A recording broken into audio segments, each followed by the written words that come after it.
नमस्कार। पिछले वीडियो में हम रीतिकाल तक पहुँचे थे। रीतिकाल के बाद हमारा चौथा काल है आधुनिक काल। चौथा है हमारा आधुनिक काल। ठीक है, चौथा काल क्या है हमारा? आधुनिक काल। आधुनिक काल को किस काल के नाम से जाना जाता है? अद्यतन काल। ठीक है, अद्य से आप क्या समझते हैं? आज का जो समय चल रहा है, इसका समय है 1900 से अब तक का समय। 1900 से अब तक का समय आधुनिक काल का समय है। ठीक है, तो आचार्य रामचंद्र शुक्ल ने हिंदी साहित्य के इतिहास को 4 भागों में विभाजित किए थे। कौन कौन से 4 भाग? फिर से याद दिला देते हैं। आदिकाल या वीरगाथा काल, दूसरा है भक्ति काल या पूर्व मध्य काल, तीसरा है रीतिकाल या उत्तर मध्य काल, चौथा है आधुनिक काल। ठीक है, आचार्य रामचंद्र शुक्ल के द्वारा ही विभाजित किया गया था। अपने ही आधुनिक काल के बाद के समय को, ठीक है, हिंदी साहित्य के इतिहास में के 4 भागों में से आधुनिक काल के बाद के समय को आचार्य रामचंद्र शुक्ल ने ही, इसके बाद के समय को आचार्य रामचंद्र शुक्ल ने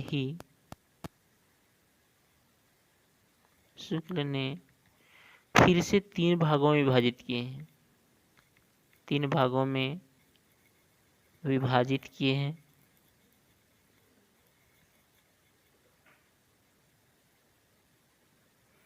पहला है भारतेंदु युग। पहला क्या है? भारतेंदु युग।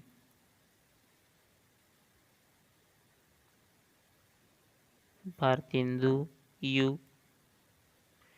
दूसरा है द्विवेदी युग। दूसरा है द्विवेदी युग। तीसरा है छायावादी युग। छायावादी युग। ठीक है, ये आचार्य रामचंद्र ने आधुनिक काल के बाद के समय को 3 भागों में विभाजित किए हैं। ठीक है, तो भारतेंदु युग का समय देखिए। भारतेंदु युग का समय है 1868 ईस्वी से 1900 ईस्वी तक।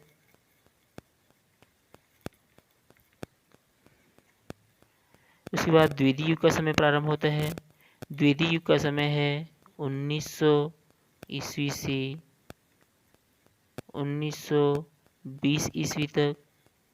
देखो एक क्रम से चलता है ना। 1900 यहाँ भारतेंदु युग का अंत हो रहा है, तो द्विवेदी युग जैसे ही प्रारंभ होता है तो 1900 से प्रारंभ होता है, 1920 तक चलता है। तो इसका द्विवेदी युग 1920 में इसका अंत हो रहा है। तो छायावादी युग कब से प्रारंभ होगा? 1920 से। 1920 ईस्वी से 1935 ईस्वी तक।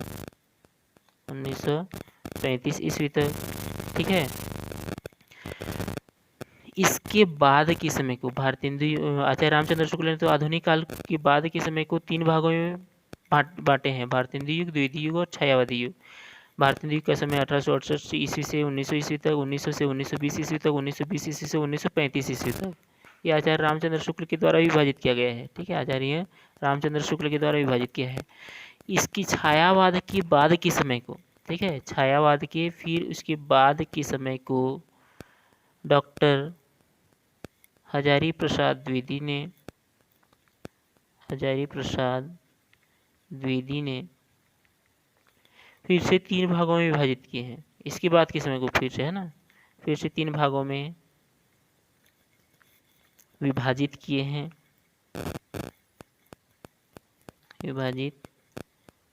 हैं। तो हजारी प्रसाद द्विवेदी ने छायावाद की बात के समय को कौन कौन से भागों में विभाजित किए हैं? 3 भागों में। देखिए, सबसे पहला है प्रगतिवाद। सबसे पहले क्या है? प्रगतिवाद। दूसरा है प्रयोगवाद। तीसरा है नई कविता, नई कविता। ठीक है, तो प्रगतिवाद देखो यहाँ 1935 में इसका अंत हो रहा है, छायावाद का। ठीक है, तो प्रगतिवाद का कब प्रारंभ होगा? छायावाद के जस्ट बाद के समय को डॉक्टर हजारी प्रसाद द्विवेदी ने 3 भागों में विभाजित किए हैं। ठीक है, तो 1935 में इसका छायावाद का अंत हो रहा है, तो प्रगतिवाद का प्रारंभ 1936 से प्रारंभ हो जाता है, 1936 से 1943 तक। ठीक है, ये सन आपको, ये काल, ये समय जो है आपको ध्यान देना होगा, क्योंकि भारतीय द्वीप का समय कब से कब तक चला? 1920 से 1900 से 1920 तक किस काल का समय है, ये किस युग का समय है, इस प्रकार आपको पूछा जा सकता है। ठीक है, तो 1936 से 1943 तक, 1943 यहाँ अंत हो रहा है प्रगतिवाद का। तो प्रयोगवाद कब से प्रारंभ होगा? 1943 से, फिर यहाँ स्टार्ट हो जाएगा 1943 से 1950 तक। 1950 तक का समय प्रयोगवाद का समय है। उसके बाद नई कविता का समय 1950 से, यहाँ अंत हो रहा है 1950, तो 1950 से यहाँ प्रारंभ हो जाएगा 1950 से अब तक का समय जो चल रहा है, अब तक का समय किसका समय कहलाएगा? नई कविता। तो हजारी प्रसाद द्विवेदी के अनुसार 3 भागों में जो विभाजित किया गया है छायावाद के बाद के समय को। ठीक है, तो सबसे पहले इस प्रकार इसको याद करना, क्रम से याद हो जाएगा। प्रगतिवाद, सबसे कोई पहला मनुष्य प्रगति करता है। ठीक है, आगे बढ़ता है, प्रगति करता है। उसके बाद वह प्रयोग करता है, किसी के बारे में सीखता है, प्रयोग करता है। उसके बाद वह किसी नई कविता या किसी की रचना करने में सफल होता है। ठीक है, प्रगति करता है सबसे पहले, उसके बाद प्रयोग करता है, उसके बाद नई कविता का लेख लिख लेता है या रचना कर लेता है। ठीक है, प्रगतिवाद, प्रयोगवाद और नई कविता। प्रगतिवाद का समय 1936 से 1943, और एक बार ध्यान दीजिए, प्रयोगवाद का समय 1943 से 1950, नई कविता का समय है 1950 से अब तक का समय। तो ये आधुनिक काल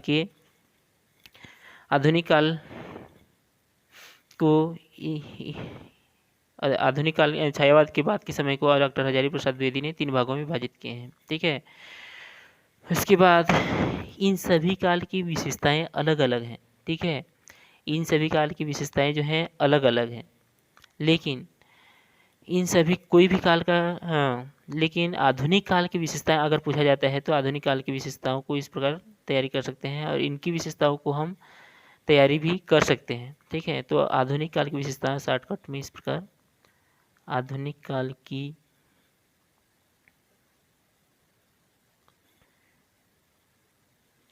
विशेषताएं। ठीक है, आधुनिक काल की विशेषताओं में सबसे पहले पॉइंट है आपका राष्ट्रीयता का गौरवगान। सबसे पहला पॉइंट है राष्ट्रीयता का गौरवगान। दूसरा है अतीत का गौरवगान, अतीत का गौरवगान। तीसरा है खड़ी बोली का विकास। तीसरा पॉइंट क्या है? खड़ी बोली का विकास।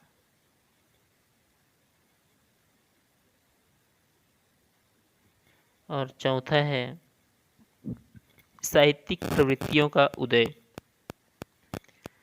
साहित्यिक प्रवृत्तियों का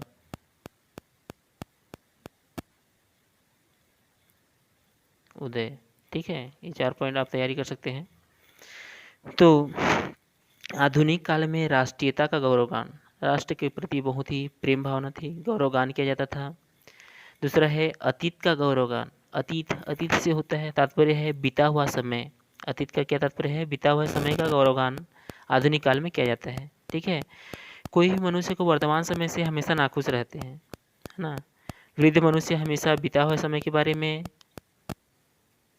बीता हुआ समय के बारे में वह सोचता है, अरे मेरा समय बीत गया, उस समय मेरा ऐसा था, है ना, अच्छा था। और युवावस्था जो होते हैं, युवावस्था के लोग, वो हमेशा आने वाले भविष्य के बारे में, भविष्य की चिंता रहती है कि आने वाले भविष्य में मेरा क्या होगा, है ना, इस प्रकार। तो आधुनिक काल में जो आज का समय चल रहा है, उस समय हमेशा अतीत का गौरवगान किया जाता है, अतीत में बीता हुआ समय। खड़ी बोली का विकास, ठीक है, आधुनिक काल में खड़ी बोली का विकास हुआ था और आधुनिक काल में साहित्यिक प्रवृत्तियों का भी उदय हुआ था, ठीक है। आधुनिक काल में साहित्यिक प्रवृत्तियों का उदय, ठीक है। इस प्रकार हमारा हिंदी साहित्य का इतिहास का यहाँ अंत होता है, ठीक है। तो आशा है कि आशा एवं विश्वास है कि इस हिंदी साहित्य के इतिहास को आप अच्छे से समझेंगे और अगले वीडियो में हम पाठ का अध्ययन करेंगे। जो भी पढ़ाया जाता है उसको नोट्स भी तैयारी करते रहेंगे ताकि आपको पढ़ाई करने में सरलता हो सके। ठीक है, अगले वीडियो में हम पाठ प्रारंभ करेंगे। ठीक है, धन्यवाद।